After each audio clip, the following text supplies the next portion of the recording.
తమ డిమాండ్ల సాధనే లక్ష్యంగా ఉస్మానియా యూనివర్సిటీలో నిరుద్యోగ జేఏసీ భారీ నిరసన ర్యాలీ నిర్వహించింది. ఉస్మానియా యూనివర్సిటీ మెయిన్ లైబ్రరీ నుంచి ఆర్ట్స్ కాలేజ్ వరకు నిర్వహించిన ర్యాలీలో ఐక్య విద్యార్థి సంఘాల నాయకులు పెద్ద ఎత్తున పాల్గొన్నారు. ఇచ్చిన హామీలు అమలు చేయని ప్రభుత్వ తీరుకు నిరసనగా నినాదాలతో హోరెత్తించారు. ఎన్నికలకు ముందు కాంగ్రెస్ ఇచ్చిన హామీ మేరకు నిరుద్యోగ వృత్తిని వెంటనే అమలు చేయాలని, ఇక రాష్ట్రంలో ఖాళీగా ఉన్న అన్ని ప్రభుత్వ ఉద్యోగాలకు నోటిఫికేషన్లు విడుదల చేసి భర్తీ చేయాలని డిమాండ్ చేశారు.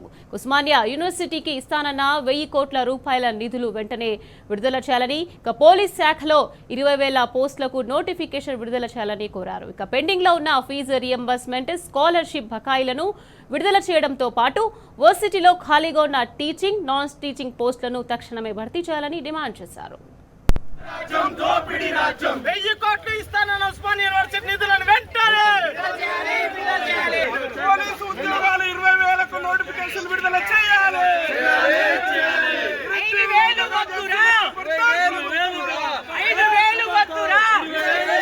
ఉస్మానియా యూనివర్సిటీకి వచ్చి ఏదో సంబరాలు చేసుకుని ఉస్మానియా సిటీలో 1000 కోట్ల నిధులు ఇస్తా అని చెప్పి మోసం చేసి ఈ రోజు సంవత్సరం అవుతుంది. ఉస్మానియా సిటీకి 1000 కోట్ల నిధులు కాదు, చిల్లి గవ్వ కూడా ఇవ్వకుండా ఈ రోజు ఒక వ్యక్తి చెప్పిండు, మొత్తం విద్యను ప్రేమిస్తున్నాడు. మరి విద్యను ఏం ప్రేమిస్తుండో మరి ఇప్పటికి సంవత్సరం అయితే మనం చూస్తా ఉన్నాము.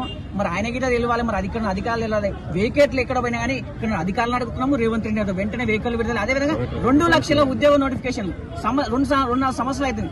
ఇప్పటి వరకు 2.5 సంవత్సరాలలో ఎన్ని ఉద్యోగాలు ఇచ్చిన రేవంత్ రెడ్డి?